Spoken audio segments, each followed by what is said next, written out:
Had some little jumper, they jerry-rigged a jumper.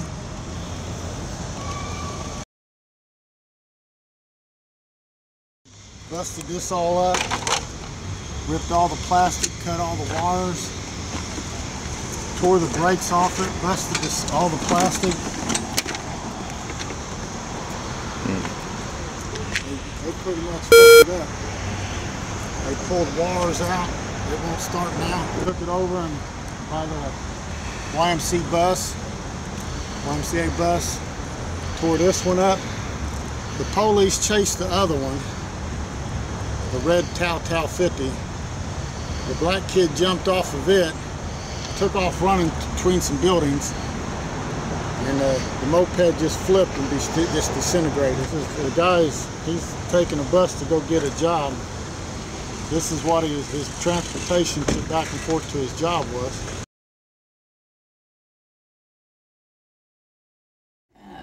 We started working scooters in the auto theft office. They used to be worked by the detective office, so you get to see a lot of them.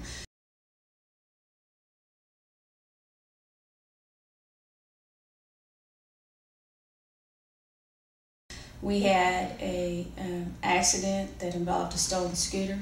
It had a less than 15-year-old driver and a passenger. They hit a car. The car they hit was the only transportation for a family that was barely making it, and it disabled the car. Mm-hmm. So this lady's calling me. She doesn't know what she's going to do. Can we help her? Well, I could help her with the tow, but her car was disabled. I couldn't help her with that. She couldn't afford to get it fixed. She lost her car. I come from a not so wealthy family, single mother, could relate to her, and it made me mad.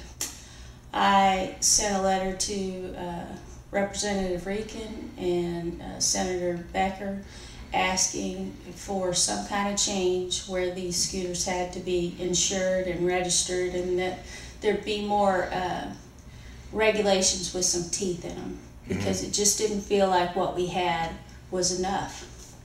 If you ride it, you're supposed to be 15. If you are 15, 16, or 17, you have to wear protective eyewear and a helmet. And you have to carry any interstate ID card, picture ID.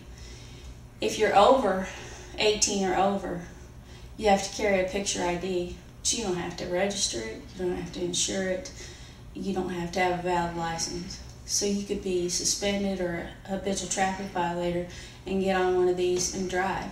After the state deems you not worthy to drive on the street, you can get out there and drive again.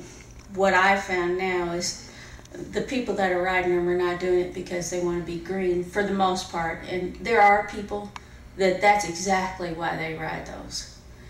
So I'm not going to discount that group of people, but I'm not finding that as a rule. 1 month in 2011, we had 64 stolen scooters.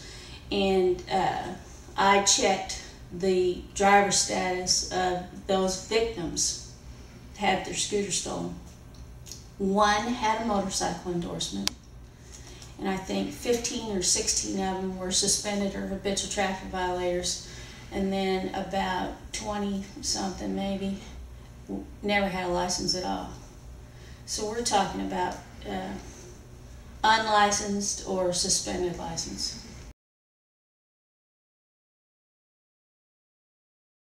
This one is a trade-in. These are repairs. May I help you? Huh? Grab that. See what you need.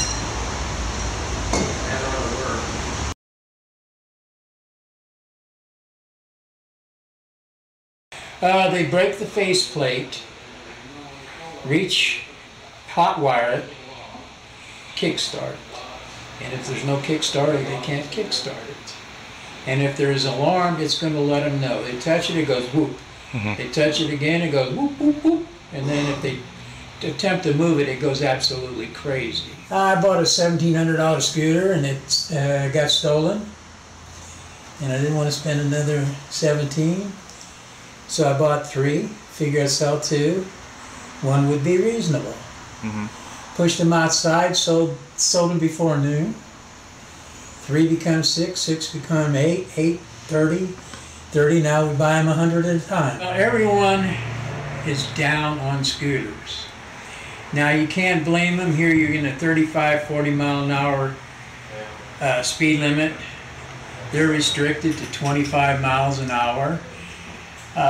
Everyone, I mean, I've been in the same position. I mean, here you're held up, you're in a hurry, and you're not going to send that scooter rider a birthday card. And insurance, as far as insurance goes, I've checked with all the major insurance companies trying to acquire insurance for a scooter rider who does not have a driver's license. Because without a driver's license, there's no way you can get insurance. Now we have 45, 50,000 plus scooter riders in the state of Indiana. And the majority of those people are good, more than the majority, hardworking, contributing citizens who the scooter is their last means, hopeful means of transportation. Take that away and it's going to be catastrophic. We don't need all these people on welfare, and they need a job, an honest job. So it's a predicament. There was a fair bill passed by the House, which has a couple of safety issues in it, and I feel that's where we should be talking is safety, is scooter safety. The insurance mandate is impossible at this point, because I can't see all these people, all these families suffering because of a less than 1% of gangsters, I call them, on scooters. Yes, Karen has her views and her desires, and one of them was registering, which I favor. Carolyn and I are not that far apart.